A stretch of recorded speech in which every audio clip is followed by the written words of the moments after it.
Magandang oras sa ating mga kababayan. May latest update tayo sa magiging lagay ng ating panahon ngayong araw at sa susunod na 24 oras. Nabuo na ang bagong low pressure sa silangang bansa na nagpapaulan na ngayon sa malaking bahagi ng Luzon.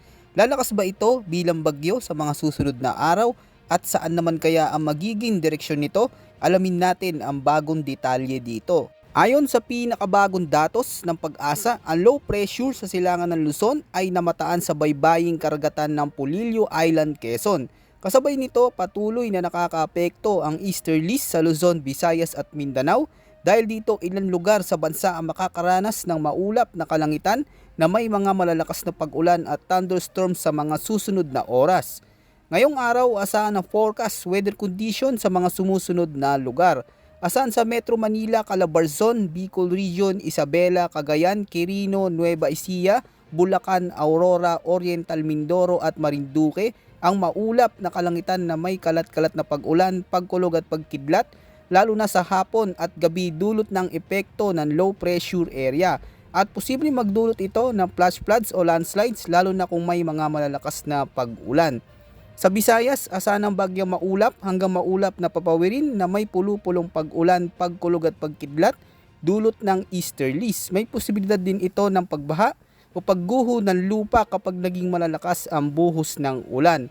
At para sa nalalabing bahagi ng bansa, bagyang maulap hanggang maulap ang kalangitan na may mga pulu-pulong pag-ulan na may pagkidlat at pagkulog dulot naman ng mga localized thunderstorms. May panganib din ito ng flash floods o landslides sa oras ng malalakas na pag-ulan. Punta naman tayo sa pinakabagong update mula sa GFS model na may long range forecast. Sa ngayon, apektado na maulap at maulan na panahon ang Central Luzon, Metro Manila at Calabarzon dahil sa low pressure area na nasa silangan ng bansa. Ayon sa forecast, maaari na itong malusaw anumang oras ngayong araw. Samantala, papalapit na sa boundary ng Philippine Area of Responsibility ang cloud clusters na binabantayan natin at may potensyal na maging bagyo sa mga susunod na araw. Kumikilos ito sa direksyong Kanluran, Hilagang Kanluran.